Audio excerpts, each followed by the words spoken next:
Si en los 2000 no te subiste a uno de estos carros, tu vida era más aburrida que piojo en calvo.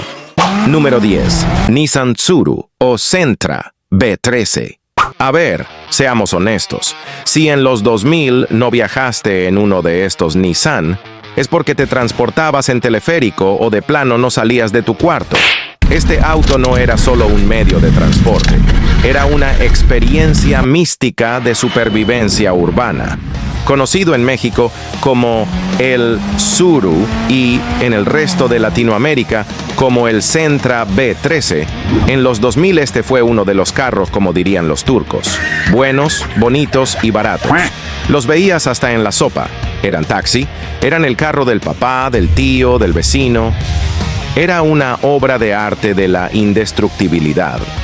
Podías echarle aceite de cocina usado, agua bendita, o dejar de cambiarle el filtro por 5 años, y el pedazo de Tsuru seguía encendiendo al primer intento. Vaya dato perturbador. Hoy en día los ves con más de 500,000 kilómetros y siguen siendo más fiel que perro de mecánico. Número 9. Renault Clio. Este carro era el boleto dorado para creerte de la alta alcurnia. Tenía ese diseño europeo con una parte trasera que a todos nos volvía locos en los 2000. Te subías y te sentías inmediatamente sofisticado, como si estuvieras rodando en las calles de París, aunque estuvieras soportando los baches horribles de tu ciudad. Era el auto oficial de las salidas en grupo. Se metían 5 amigos atrás, completamente apretados porque espacio no había. Ponían la música a todo volumen y el Clio aguantaba el viaje como los grandes. A veces se le prendía una luz misteriosa en el tablero, pero a nadie le importaba. El Clio era pura actitud, juventud y el cómplice perfecto de las mejores noches de rumba de esa década. Número 8. Hyundai Accent. El auto que se multiplicó como taxi y fue el primer carro de toda una generación. Si no te subiste a uno de estos, literalmente vivías debajo de una piedra. Habían millones en las calles. En muchos países abundaban los Accent de taxi con las franjas o dameros amarillos en las puertas.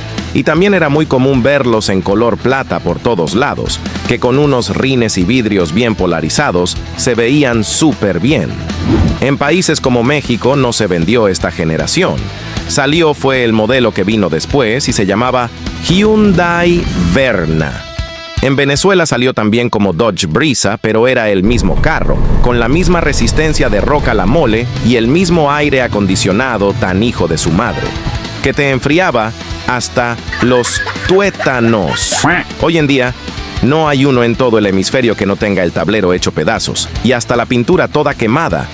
Pero el motor sigue jalando como que estuviera recién sacado de agencia y el aire más frío que abrazo de ex suegra. Número 7. Fiat Palio y Fiat Siena. Uno de los carros más deseados, buenos y populares de la década de los 2000. De hecho, muchos dicen que fueron los últimos Fiat que salieron buenos en la historia. Cuando salió, todos queríamos tener un Fiat Palio y habían como arroz en muchos países de Latinoamérica. Y el Siena se convirtió en uno de los carros ideales para taxi por excelencia. Eran súper buenos, cómodos, ágiles, y el reproductor de agencia sonaba buenísimo. Para su época fue un carro súper bonito. Fue uno de los primeros carros que no se le veía el capot cuando ibas manejando. Y su tapicería azul era bastante bonita para la época.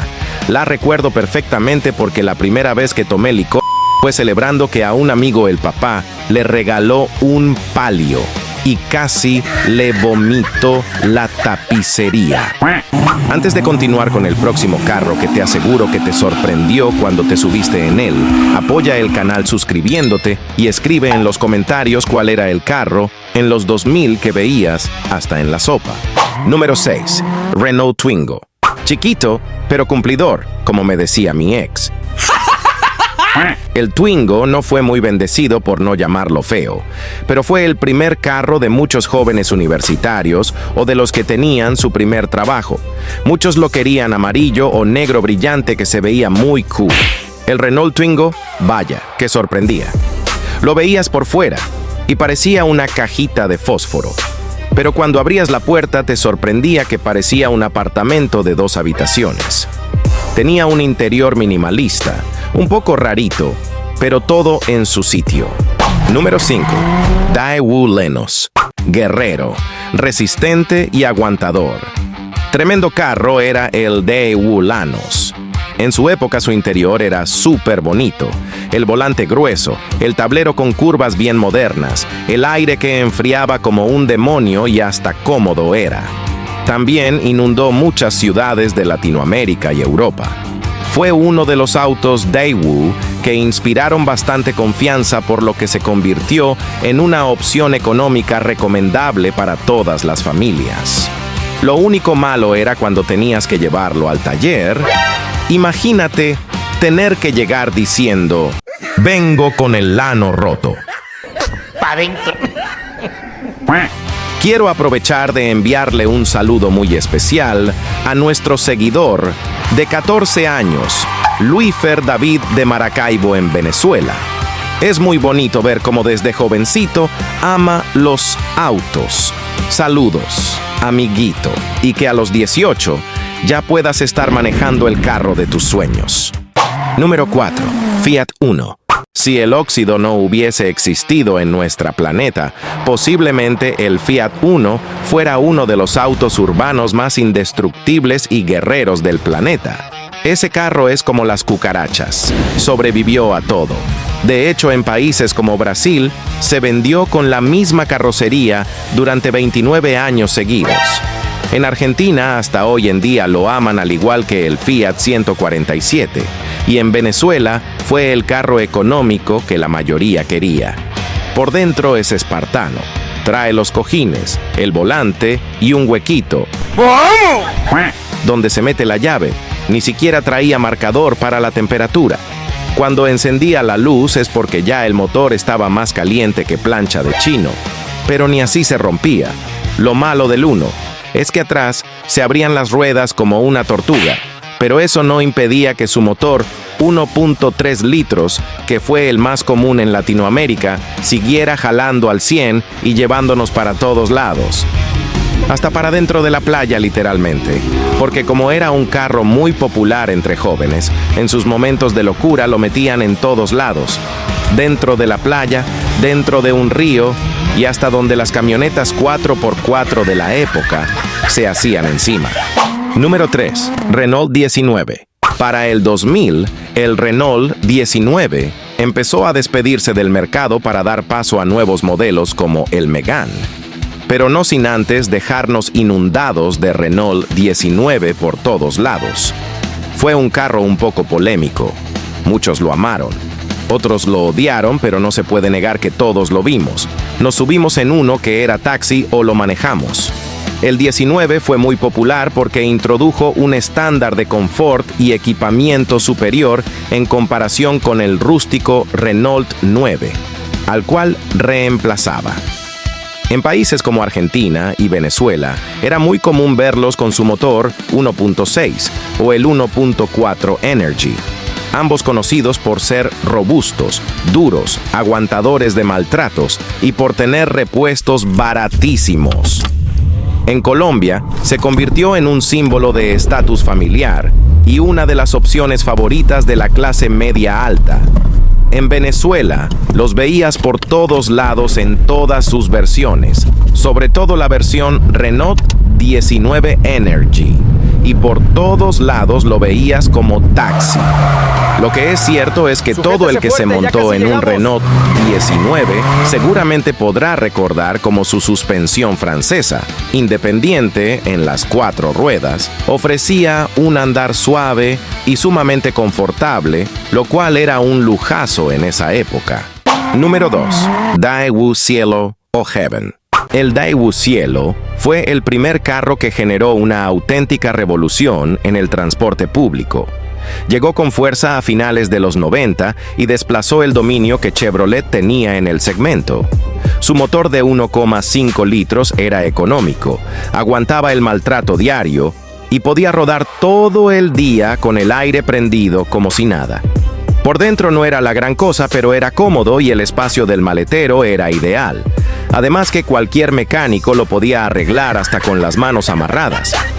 Este carro rápidamente se convirtió en el rey del taxi como lo conocían en Colombia y Venezuela. Estos Daewoo Cielo trabajaban más que duende de Navidad el 23 de diciembre. Yo conocí un Daewoo Cielo año 98, que trabajaba todos los días de lunes a sábado cargando pasajeros. Recorría 600 kilómetros diarios y en el 2006, si mal no recuerdo, ya había dado la vuelta el cuentakilómetros y sumaba más de 1.300.000 kilómetros. Una verdadera locura. Y solo le habían tocado el motor 2 veces. Una lo anillaron nada más y la segunda vez se hizo de cero, y lo más cumbre es que todos esos kilómetros los hizo con la caja manual original y el aire encendido.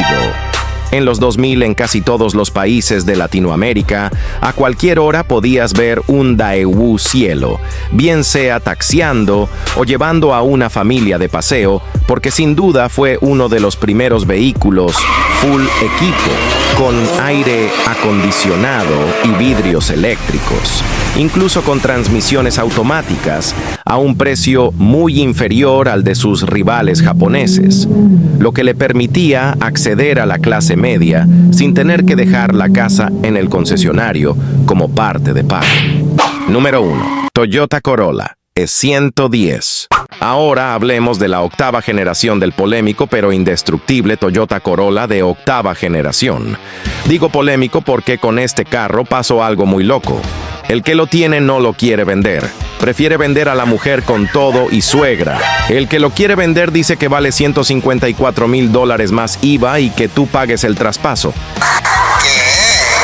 Pero el que no lo tiene, lo desea en silencio para no tener que ir más nunca a un taller mecánico, aunque se la pase criticándolo, diciendo que mejor es el Honda Civic, que ese carro es incómodo y que es más feo que pelear con la mamá el Día de las Madres. Pero lo cierto es que este Corolla, desde finales de los 90, conocido en países como Venezuela, como el Corolla Zapito, y el que fue un rediseño entre 2001 y 2002 conocido en los bajos fondos como Corolla Pantallita, son una máquina de guerra indestructible.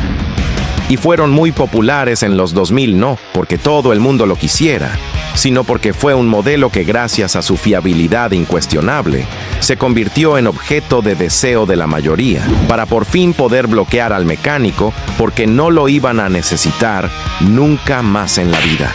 Reenvíale este video a tus amigos que han tenido estos carros y anda a ver un video sobre 5 autos de los 2000 que si los vendes, pierdes. Nos vemos, Rey.